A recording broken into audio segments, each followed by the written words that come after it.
Warahmatullahi wabarakatuh.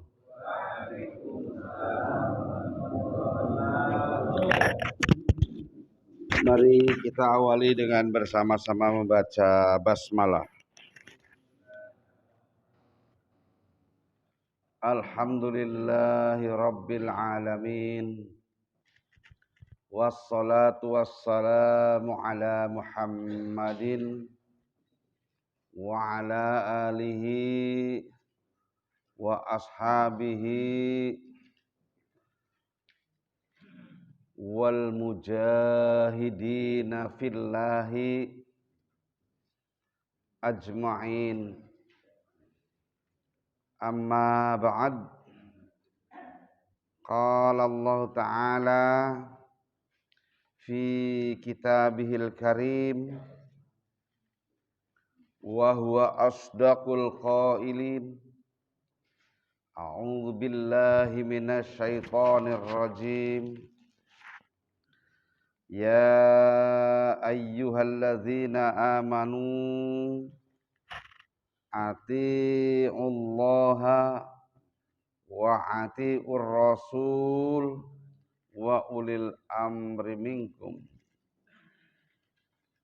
Fa in tanaza'tum fi syai'in farudduhu ilallahi war rasul ila akhiril ayah. Shadaqallahul azim.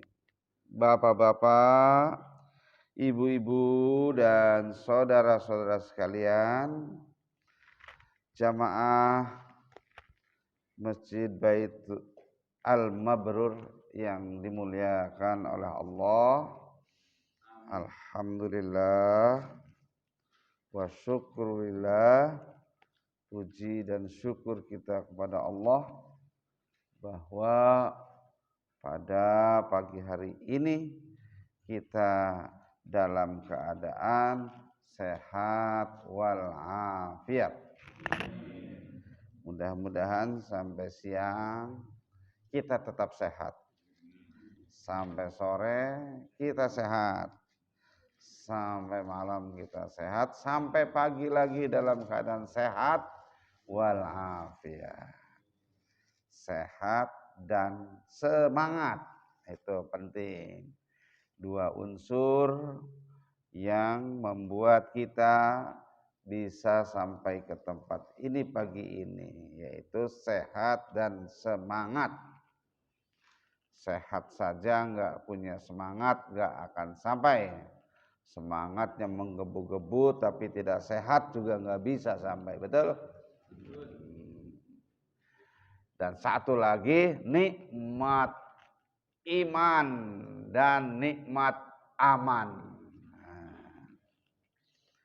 Punya iman tapi kondisinya tidak aman, kayak di jalur Gaza, di Palestina itu nggak aman.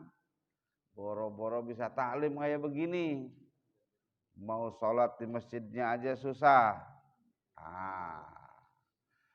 Aman tapi nggak iman, ya udah nggak bisa juga.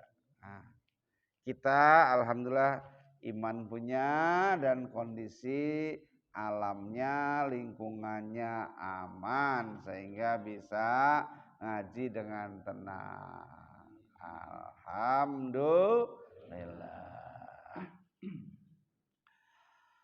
Kajian kita pada pagi hari ini sampai pada cabang iman ke-49, yaitu menaati ulil amri.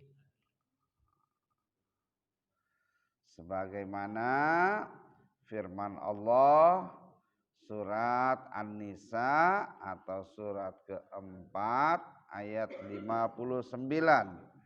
A'udzu billahi minasy syaithanir rajim. Ya ayyuhalladzina amanu atii'ullah wa atii'ur rasul wa ulil amri minkum. Hai orang-orang yang beriman, taatilah Allah dan taati Rasulnya dan ulil amri di antara kalian. Siapa atau apa yang dimaksud ulil amri? Yang dimaksud ulil amri minkum. Ulil amrinya pakai minkum. Adalah kepemimpinan Islam. Karena itulah yang bisa menyatukan faksi-faksi dan fraksi-fraksi umat Islam.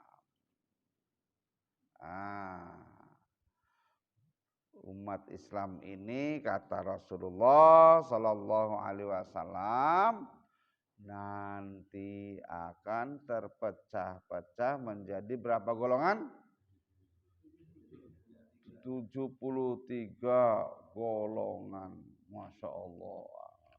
Jadi Islam itu harusnya kan Islam itu satu, tapi terbagi-bagi, terpecah-pecah menjadi 73 golongan. Mungkin lebih. Nah, faksi-faksi itu, kelompok-kelompok itu, fraksi-fraksi itu, koalisi-koalisi itu harus disatukan. Harus. Karena Islam itu cuma satu. Ya, Islam itu cuma satu, maka harus disatukan. Boleh saja kelompok-kelompok kecil untuk mempermudah komunikasi ada, tapi tetap saja komando besarnya satu. Itulah yang disebut ulil amri minkum. Boleh kita membentuk satu jamaah kecil di sini, jamaah al-mabrur. Di sana ada jamaah al-falah, di sana ada jamaah al-fatah, ada Hamas, ada FPI, ada Muhammadiyah, ada Nahdlatul Ulama. Itu namanya faksi-faksi umat Islam. Tapi itu harus dalam satu ikatan besar. Sehingga komandonya itu cuma satu, yang akan diteruskan oleh komandan-komandan kelompoknya itu sama. Itulah yang disebut ulil amri minkum. Sudah ada belum di Indonesia? Siapa? Ya? MUI. Mudah-mudahan begitu. Nah, mudah-mudahan seperti itu. Jadi kalau MUI itu adalah ulil amri minkum, maka apa yang dikomandokan oleh MUI itu seyogianya sama. Semua harus sami'na wa ata'na. Sayangnya di dalam MUI-nya sendiri tidak satu kata. Itu dia. Ini di MUI-nya sendiri kadang tidak satu kata.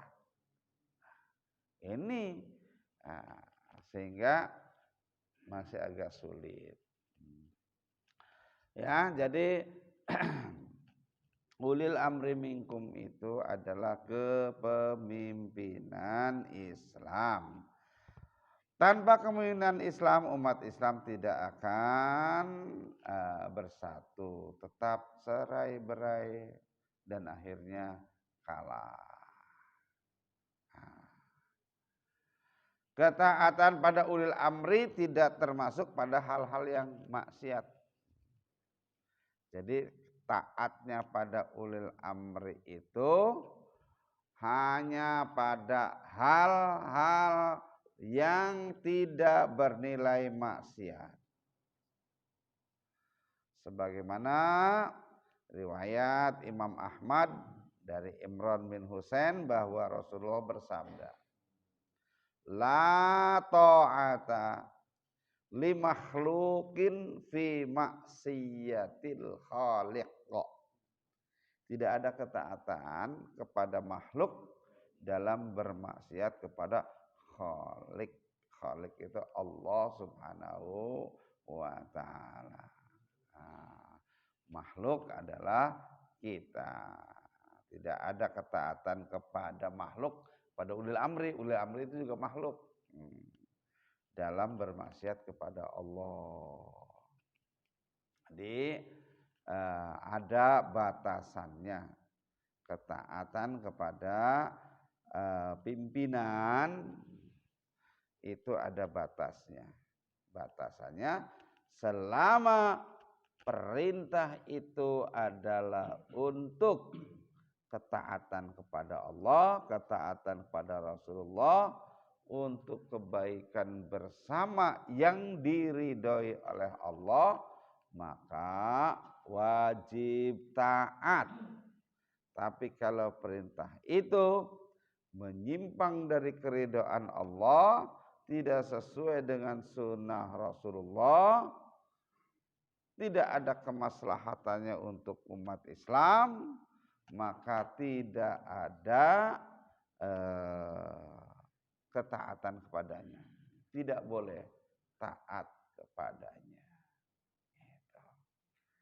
Katakan saja dalam kelompok kecil ulil amrinya, ulil amri Al-Mabrur, Pak Santoso ya, saat ini. Nah, ulil amri itu hasil kesepakatan dalam musyawarah. Jadi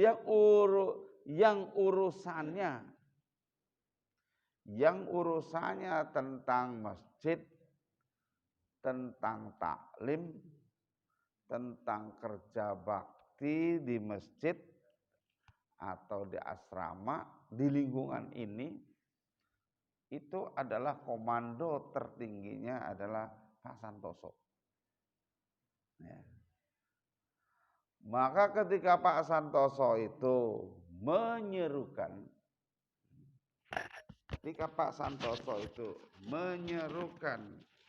katakanlah untuk bapak-bapak, saudara-saudara, nanti jam 8 hari ini kumpul semua di lapangan untuk bersih-bersih lingkungan.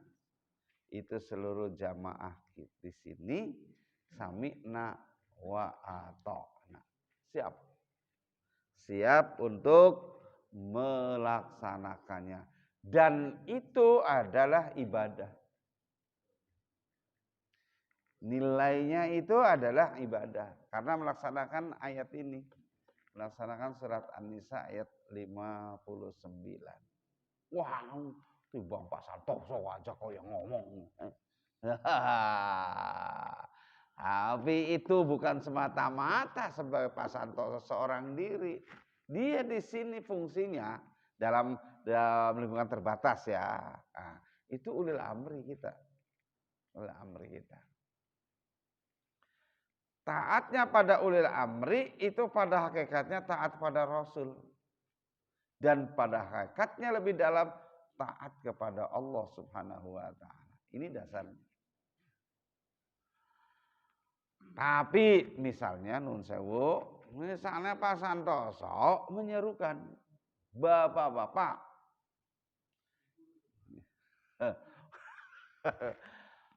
hari ini kita hiburan saja. Habis ngaji, nanti kita dangdutan aja di depan. Biar seru, panggil Inul. Misalnya itu, misal aja.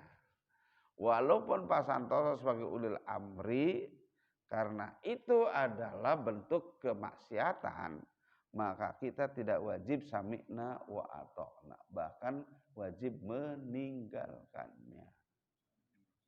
Iya, wah sebel nak boleh ya. Jadi itu maksudnya ketaatan kepada makhluk itu selama tidak bermaksiat kepada Al-Khaliq. Itu. Fahimtum? Alhamdulillah. Itu. Nah, Pak Santoso sebagai ulil amri minkum kita itu adalah harus menggunakan koridor jamaah dan jam'iyah. Apa yang dimaksud jamaah? Apa yang dimaksud jam'iyah? Jamaah itu sebagaimana prinsip berjamaah. Salah satu prinsip jamaah adalah musyawarah. Jadi tadi Pak Santoso, wah Pak kerja bakti itu tidak tiba-tiba hasil bangun tidur kerja bakti ya. Woi bapak besok kerja bakti, nggak bisa. Rapat dulu, rapat dulu. Nanti hasilnya, hasil rapatnya Pak Santoso itulah yang mengumumkan atau orang yang ditunjuk oleh Pak Santoso. Itu namanya konsep jamaah. Salah satunya musyawarah. Terkecuali dalam hal-hal yang sangat mendesak. Ada hal yang mendesak, rumah tetangga kita kebakaran. Wah Pak, kita rapat dulu, kita mau bantu atau tidak gitu. Nah, itu udah keburu habis satu RT gitu ya. Ngumpulin orang bikin surat dulu, apa segala macam, rapat. Wah. Iya, jadi di sini ulil amri bisa langsung, Bapak, ayo. Wah. Gitu. Jadi pada hal-hal yang mendesak, pada hal-hal yang darurat boleh melakukan itu. Itulah kepemimpinan. Nah, yang kedua jam'iyah. Jadi selain jamaah, tadi prinsip-prinsipnya salah satunya itu, saya bukan bahas soal itu ya secara detail. Jamaah tadi prinsipnya itu salah satunya adalah musyawarah. Jam'iyah itu bukan sendiri arti jam'iyah. Harus kolektif dan kolegial. Prinsip kolektif dan kolegial. Apa artinya kolektif dan kolegial? Ketika Pak Santoso karena sesuatu hal berhalangan, jangan kemudian kegiatan jadi mati, berhenti, vakum, stuck. Pak Santoso ada wakilnya, ada sekretarisnya, ada bendaharanya, ada seksi ininya, ada seksi ininya, ada seksi dan seterusnya. Nah, jangan gara-gara Pak Santosonya tugas keluar kota, terus pengajian libur. Kenapa? Ulil amrinya nggak ada. Itu namanya individual, organisasi individual ya, paterisme itu namanya. Apa tuh tergantung pimpinan. Bukan pimpinan tapi kepemimpinan. Itulah jam'iyah. Kolektif bersama-sama, kolegial, secara kolega semuanya. Maka tiap-tiap fungsi itu harus dipaparkan job description-nya. Apa tugasnya wakil? Jangan cuma diam. Wakil itu mewakili ketika ketua tidak ada dan seterusnya dan seterusnya. Jadi jangan sampai Oh, nanti negara juga begitu. Presidennya berhalangan, terus kemudian seluruh aktivitas kenegaraan jadi berhenti.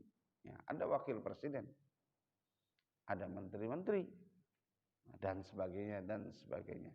Itu yang disebut kolektif, kolegial, dalam bahasa Islamnya jam'iyah. Nah, jadi jamaah dan jam'iyah. Itulah ulil amri, harus begitu. Jadi bukan diktator. Kalau diktator itu nggak pakai musyawarah. Dan tadi kalau pimpinannya tidak ada, tidak ada kegiatan, susah. Kita di Indonesia dulu mengalami gaya kepemimpinannya begitu. Karena memang apa ya, pengetahuannya tentang administrasi, pengetahuan tentang manajemen masih sangat terbatas. Misalnya ketika perang di Ponorogo, pas pangeran di Ponorogonya tertangkap, itu terus berhenti, udah perangnya itu berhenti. Orang-orang Jawa yang lainnya udah nggak ngangkat senjata lagi.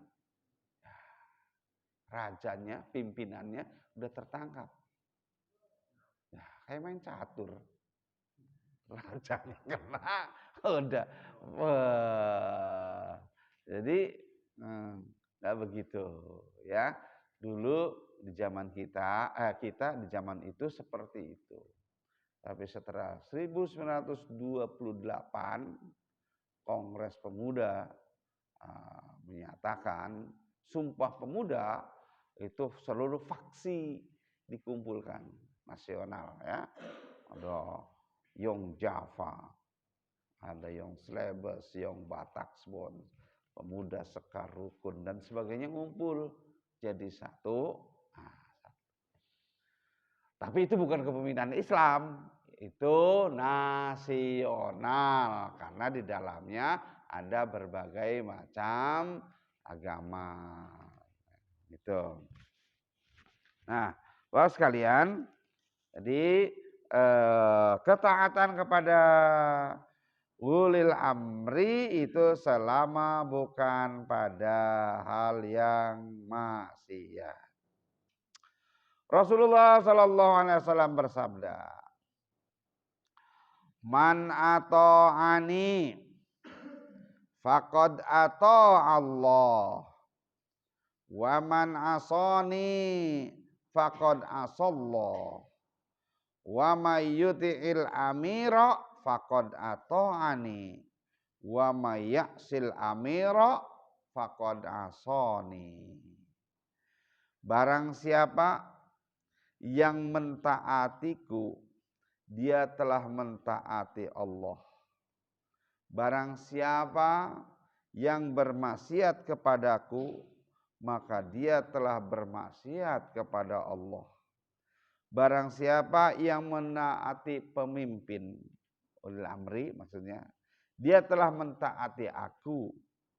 Dan barang siapa bermaksiat kepada pemimpin, maka ia telah bermaksiat kepadaku. Kata Rasulullah Sallallahu Alaihi Wasallam yang diriwayatkan oleh Imam Bukhari dan Muslim, yang beritanya datang dari Abu Hurairah radhiyallahu anhu. Itu Islam memegang prinsip itu. La islama illa bijamaah. Tidak sempurna keislaman seseorang kalau tidak ikut dalam satu jamaah. Kita harus hidupnya berjamaah. Tadi jamaah yang jam'iyah, ada strukturnya, ada peraturannya, ada prosedurnya. Itu namanya jamaah yang jam'iyah. Hidup bukan sholat bukan hanya sholat, tapi hidup. Itu harus berjamaah. Itu artinya la Islam illa bijamaah. Dan itu dilatih. Untuk hidup berjamaah itu dilatih tiap hari, yaitu dalam sholat. Nah, makanya ada sholat berjamaah. Itu aplikasinya adalah kita harus hidup selalu berjamaah. Ini orang Islam tidak boleh munfarid, tidak boleh eksklusif, menyendiri, egois, individualis. Seakan-akan hidup ini sendirian. Karena apa? Nggak nyaman. Nggak nyaman hidup sendiri itu. Memang sekali-kali pengen sendirian. Sekali-sekali. Untuk apa? Untuk kontemplasi, bermuhasabah. Nah, itu perlu juga sendiri. Makanya dilatih juga dalam sholat juga. Ada yang sholatnya suruh sendirian. Apa? Qiyamul lail. Qiyamul lail sunahnya sendirian. Itu lebih afdol. Tapi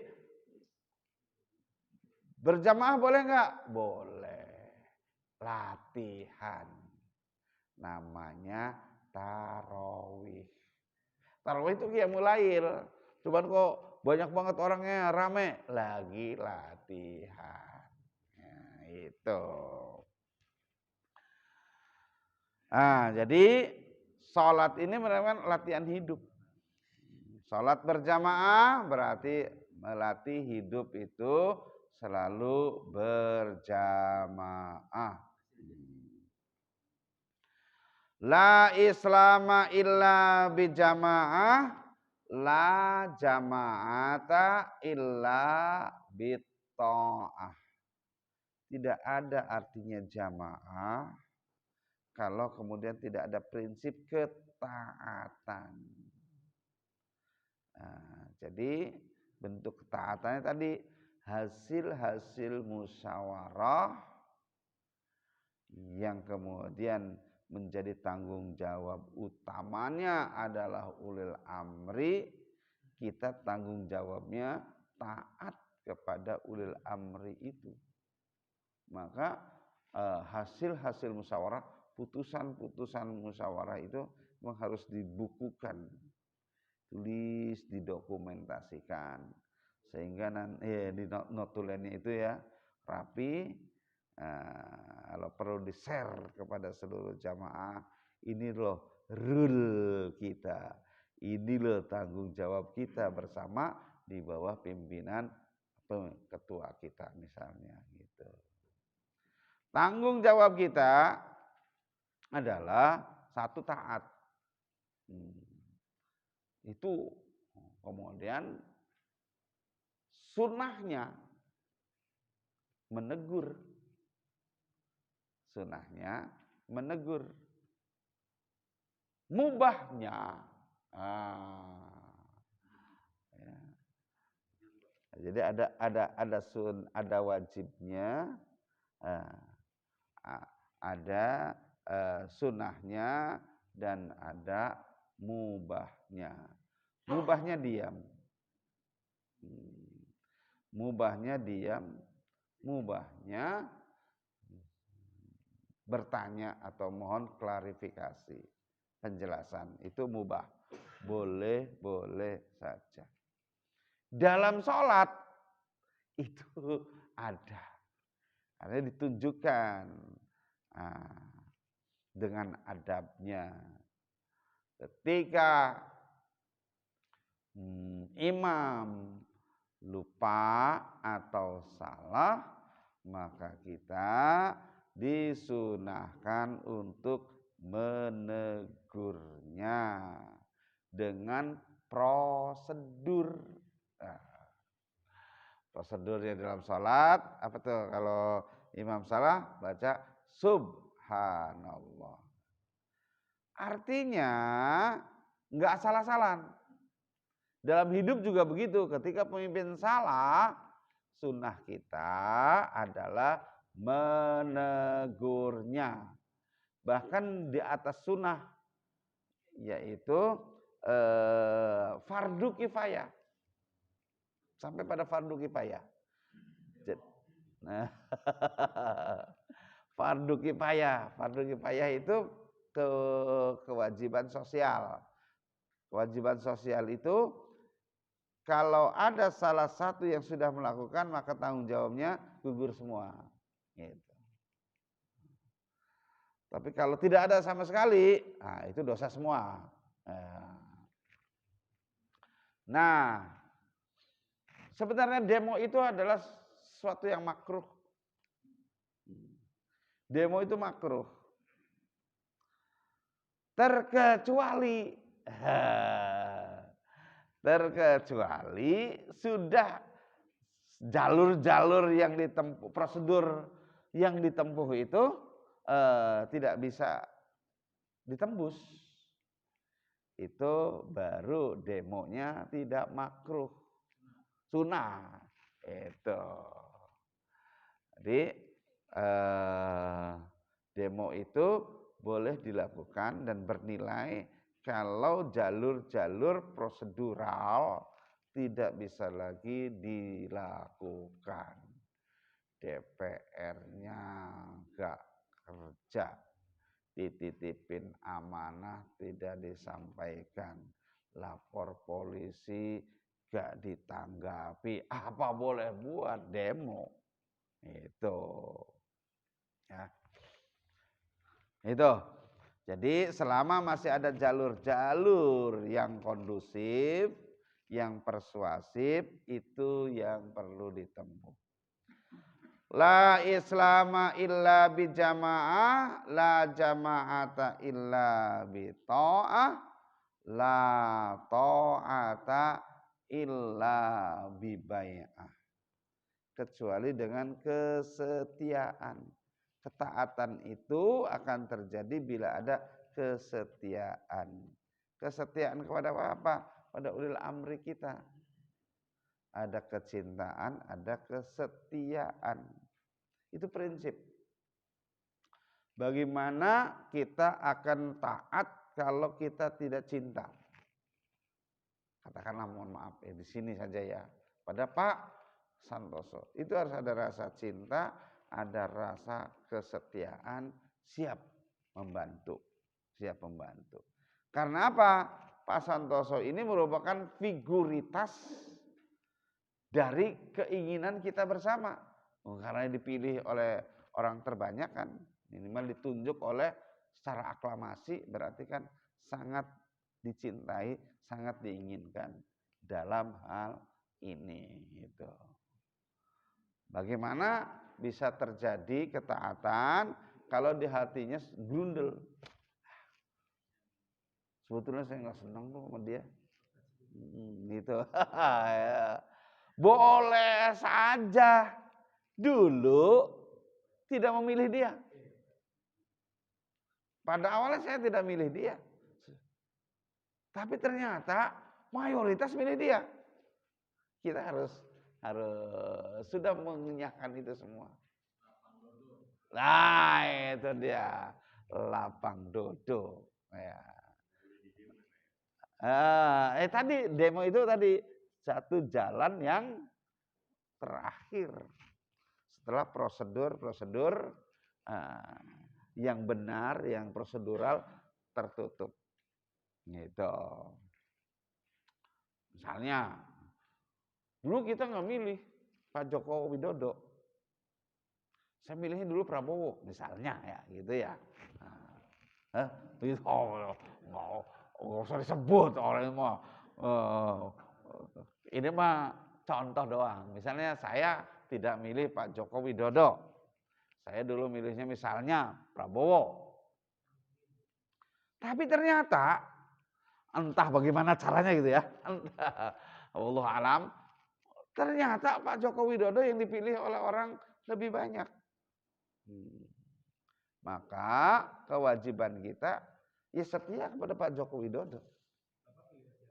Ya, ya nggak boleh disebut. Kan itu bebas dan rahasia. Rahasia. Itu kan tetap bahasa.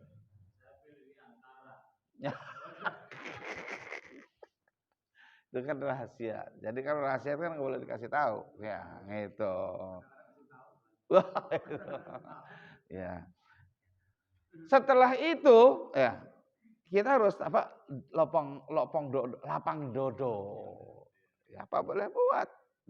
Kalau selamanya terus kemudian kita nggak suka terus sama Pak Joko Widodo, ya kita nggak bisa ikut membangun di situ. Tidak ikut serta dalam membangun. Yang ada kesal mulu, yang ada nyari kesalahan mulu dan seterusnya dan seterusnya. Nggak jadi-jadi.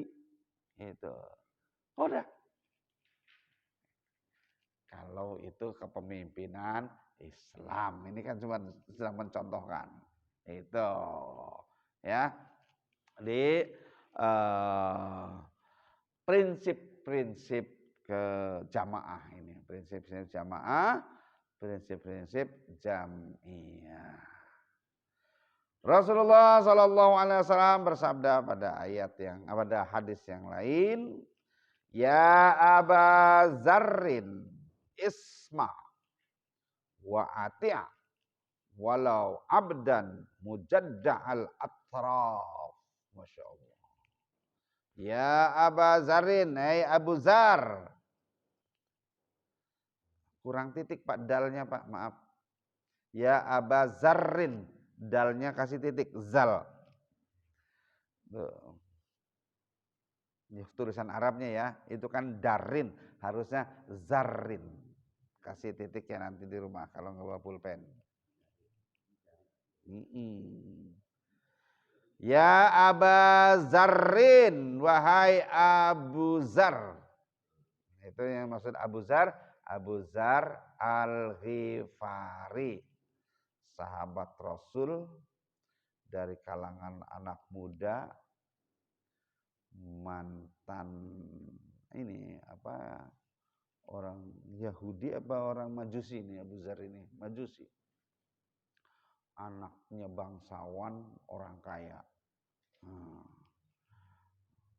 Tapi dia taatnya kepada Rasulullah luar biasa. Ini berpesan kepada Abu Zar, ya Abu Zar, isma, dengarlah, wa ati', dan taatilah. Yang dimaksud pemimpin, karena ini lagi menerangkan tentang kepemimpinan. Walau abdan, walaupun pemimpinmu itu adalah abdan, seorang hamba sahaya. Mujadda'al atrab, dari kampung orang Habsyah, bahkan al-mujadda' itu orang yang disabilitas, cacat, udah budak cacat lagi. Itulah contohnya ya. Oh iya, masuk sini Pak, mujadda. Jadi walaupun dia seorang Habsyah itu Ethiopia Pak. Ethiopia itu orang kulit hitam, itu dulu banyak jadi budak belian orang-orang kaya di Arab. Karena Ethiopia negeri tertinggal ya. Sedangkan di Arab itu kan banyak orang kaya Pak. Bangsawan-bangsawannya itu ya kaya-kaya. Ethiopia orang yang miskin-miskin. Banyak orang Ethiopia, orang Habsyah itu yang menjadi budak. Tapi di zamannya Rasulullah, setelah Islam itu berkembang, ya, itu pada dibebaskan, dimerdekakan, karena salah satu misi Islam diturunkan adalah untuk membahagiakan manusia. Kalau orang itu jadi budak kan nggak bahagia.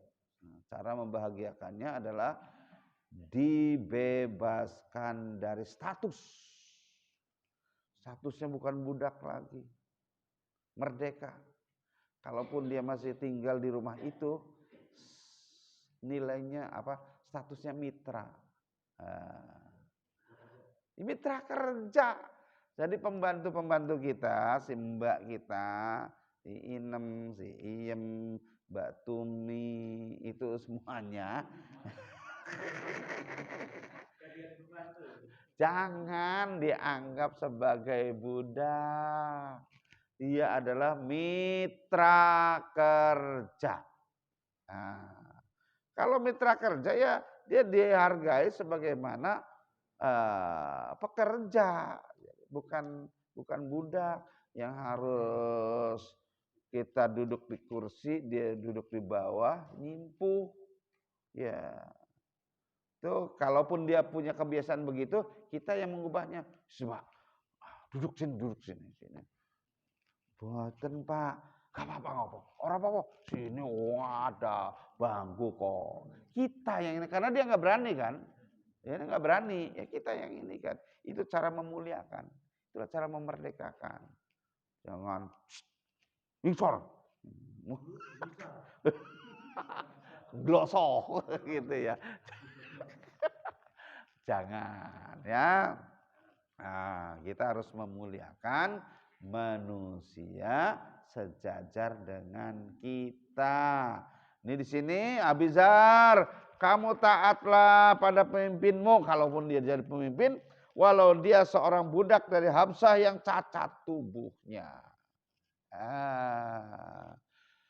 Dulu di Amerika ada juga presiden yang disabilitas, tunanetra, kulit hitam. Siapa namanya? Abraham Lincoln. Abraham Lincoln itu tunanetra. Dia berkulit hitam. Tapi terpilih sebagai presiden Amerika. Itu sebelum Jimmy Carter. Ya, setelah John F. Kennedy. Sebelum John F. Kennedy ya. Nah, itu kalau presiden keberapa itu. Prinsip-prinsip itu harus tetap ada. Jadi Islam juga justru mengajarkan seperti itu. Kita tidak boleh lagi menganggap ini kulit hitam, ini kulit putih, ini sawo mateng, ini sawo busuk dan sebagainya gitu ya. Tidak lagi. Kalaupun dia cacat tubuh, kalau dia mempunyai kompetensi-kompetensi yang dibutuhkan oleh kita dalam hal memimpin, apa salahnya? Toh kolektif kolegial, kekurangan-kekurangan dia bisa ditambah, disempurnakan oleh orang lain. Ya, itu dia. Ini materi cabang iman ke-49 ini adalah sebagian daripada prinsip-prinsip kepemimpinan. Bukan hanya untuk pemimpin, tapi kepemimpinan untuk jamaah dan prosedur jam'iyah. Dengan demikian, kalau prinsip-prinsip ini ada, maka kita nanti akan bisa lebih baik dalam penataan manajemen, dalam penataan prosedur, struktur, dan kegiatan. Sehingga mengurangi peristiwa-peristiwa demo. Karena hasil musyawarah ini tanggung jawab utamanya adalah ulil amri dan tanggung jawab lainnya adalah bersama-sama. Dan bersama-sama ikut memeliharanya, ikut mendukungnya, ikut menjaga kehormatannya. Itu. Jadi ketika seseorang atau satu kelompok itu mendemo kesepakatan bersama, itu adalah menepuk air di dulang yang menyepret pada dirinya sendiri. Gimana kok di Indonesia banyak banget demo ya? Banyak banget demo. Sering ada demo ini baru mau diputuskan belum dirancang RUU gitu ya. RUU tenaga kerja, RUU pernikahan, perkawinan dan sebagainya itu suka ada demo. Ini pasti ada sumbatan-sumbatan. Ada sumbatan-sumbatan, ada prosedur yang dilanggar, sehingga pemaksaan-pemaksaan terjadi. Misalnya undang-undang ketenagakerjaan. Itu ada prosedur-prosedur misalnya yang dilanggar. Titipan pesan pengusaha misalnya gitu. Sehingga para buruh, para pegawai itu merasa, waduh, ini rancangan, baru rancangan. Untuk pada jeli, buruh kita jeli, ya. Mana yang tidak pas. Ya. Kan ada SPSI, mestinya ini buruh lewat SPSI. Ini saluran kan namanya. SPSI-nya sampaikan kepada pengusaha. Itu. Tapi ini SPSI-nya misalnya gitu sudah terkontaminasi nih. Suka-suka begitu. Berpihak pada pengusaha. Buruhnya terzalimi. Maka terjadi demo lokal ya di perusahaan itu. Ini sebetulnya tadi terjadi itu karena ada sumbatan-sumbatan. Ada bisa saja ada ya, komunikasi. Dan begitu juga dalam skala yang besar. Sebenarnya ini materi ini